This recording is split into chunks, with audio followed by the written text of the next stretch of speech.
istri untuk Ishak.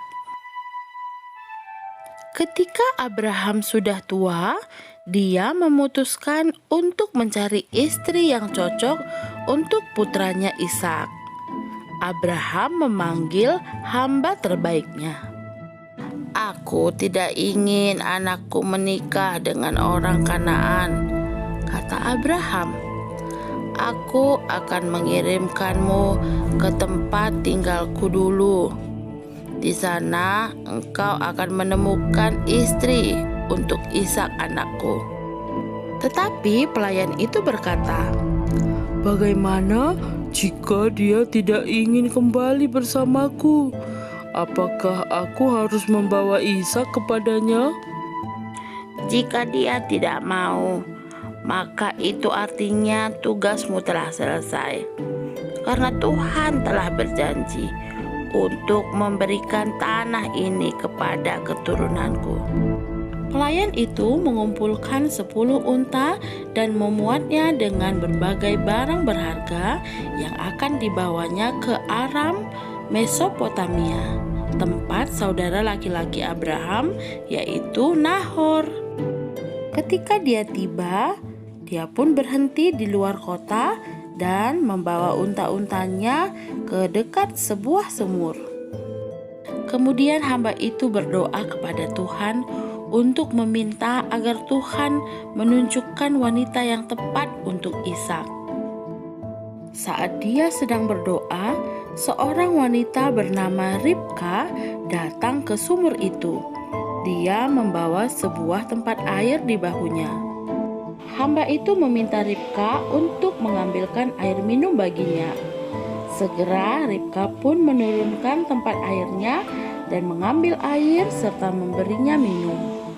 Ribka juga menawarkan untuk mengambilkan air untuk unta-untanya juga.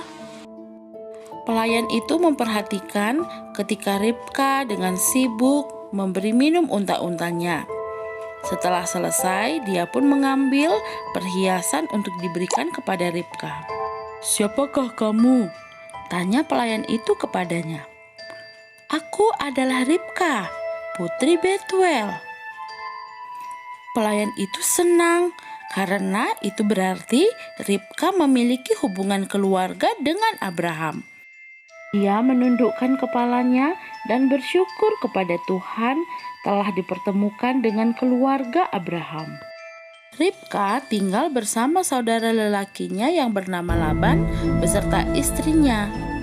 Ketika Laban mendengar tentang kedatangan pelayan itu, ia berlari menemuinya.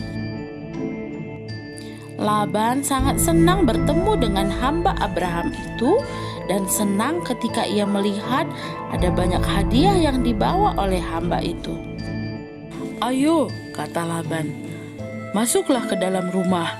Aku akan menyiapkan makanan untuk kita semua.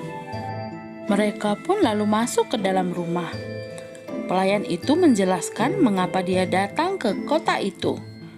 Dia pun lalu mengeluarkan perhiasan emas dan perak dan hadiah pakaian yang bagus untuk Ribka dan juga untuk Laban dan keluarganya. Keesokan harinya, Ribka pun pergi dengan hamba itu melewati perjalanan yang panjang untuk menemui Ishak, calon suaminya. Ketika Ishak melihat pelayannya itu telah kembali bersama dengan unta-untanya, maka dia pun berlari ke arah mereka. "Siapa dia?" tanya Ribka kepada pelayan itu. Itu adalah Ishak, jawab pelayan itu kepadanya. Lalu Ribka pun segera menutupi wajahnya. Pelayan itu pun kemudian menjelaskan kepada Ishak semua yang telah terjadi. Tidak berapa lama pun Ishak dan Ribka menikah. Doa-doa Abraham telah dijawab oleh Tuhan, yaitu untuk menemukan istri bagi Ishak.